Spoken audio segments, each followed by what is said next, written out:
ಇವತ್ತು ಸಂವಿಧಾನದ ದಿವಸ ಡಾಕ್ಟರ್ ಬಾಬಾ ಸಾಹೇಬ್ ಅಂಬೇಡ್ಕರ್ ಅವರು ಕೊಟ್ಟಂಥ ಇಡೀ ವಿಶ್ವವೇ ಅಚ್ಚರಿ ಪಡುವಂಥ ಶ್ರೇಷ್ಠ ಒಂದು ಸಂವಿಧಾನವನ್ನು ಅವರು ನಮಗೆ ಕೊಟ್ಟರು.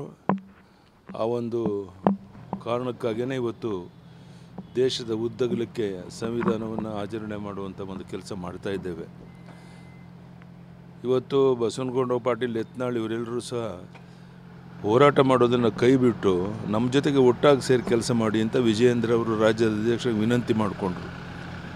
ಆದರೂ ಸಹ ಅವರು ಸ್ವಪ್ರತಿಷ್ಠೆಯಿಂದ ಇದೆಲ್ಲ ಮಾಡ್ತಿರುವಂಥದ್ದು ಅವ್ರಿಗೆ ಶೋಭೆ ತರುವಂಥದ್ದಲ್ಲ. ಈಗಲಾದರೂ ಅವರು ಜಾಗೃತರಾಗಿ ಬಂದು ಎಲ್ಲರೂ ಒಟ್ಟಾಗಿ ಸೇರಿ ಪಕ್ಷವನ್ನು ಬಲಪಡಿಸೋದಕ್ಕೆ ಅವರೆಲ್ಲರೂ ಸಹಕಾರ ಕೊಡಬೇಕು ಅಂತ ನಾವು ವಿನಂತಿ. ಬರಲ್ಲ ಅಂತಿದ್ದಾರೆ ಸರ್ ಅವರು. ಇಲ್ಲ, ನಮ್ಮ ಡ್ಯೂಟಿ ನಾವು ಮಾಡ್ತೀವಪ್ಪ, ಉಳಿದಂಥದ್ದು ಅವ್ರಿಗೆ ಬಿಟ್ಟದ್ದು ಕೇಂದ್ರದ ನಾಯಕರಿಗೆ ಬಿಟ್ಟು. ವರಿಷ್ಠ ಗಮನಕ್ಕೆ ತರ್ತೀರಾ ಸರ್?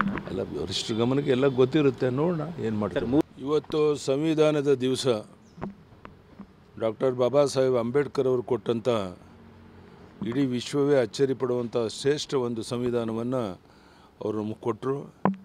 ಆ ಒಂದು ಕಾರಣಕ್ಕಾಗಿಯೇ ಇವತ್ತು ದೇಶದ ಉದ್ದಗಲಕ್ಕೆ ಸಂವಿಧಾನವನ್ನು ಆಚರಣೆ ಮಾಡುವಂಥ ಒಂದು ಕೆಲಸ ಮಾಡ್ತಾ ಇದ್ದೇವೆ.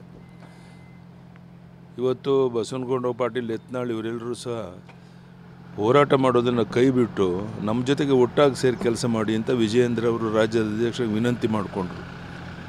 ಆದರೂ ಸಹ ಅವರು ಸ್ವಪ್ರತಿಷ್ಠೆಯಿಂದ ಇದೆಲ್ಲ ಮಾಡ್ತಿರುವಂಥದ್ದು ಅವ್ರಿಗೆ ಶೋಭೆ ತರುವಂಥದ್ದಲ್ಲ. ಈಗಲಾದರೂ ಅವರು ಜಾಗೃತರಾಗಿ ಬಂದು ಎಲ್ಲರೂ ಒಟ್ಟಾಗಿ ಸೇರಿ ಪಕ್ಷವನ್ನು ಬಲಪಡಿಸೋದಕ್ಕೆ ಅವರೆಲ್ಲರೂ ಸಹಕಾರ ಕೊಡಬೇಕು ಅಂತ ನಾವು ವಿನಂತಿ. ಬರಲ್ಲ ಅಂತಿದ್ದಾರೆ ಸರ್ ಅವರು.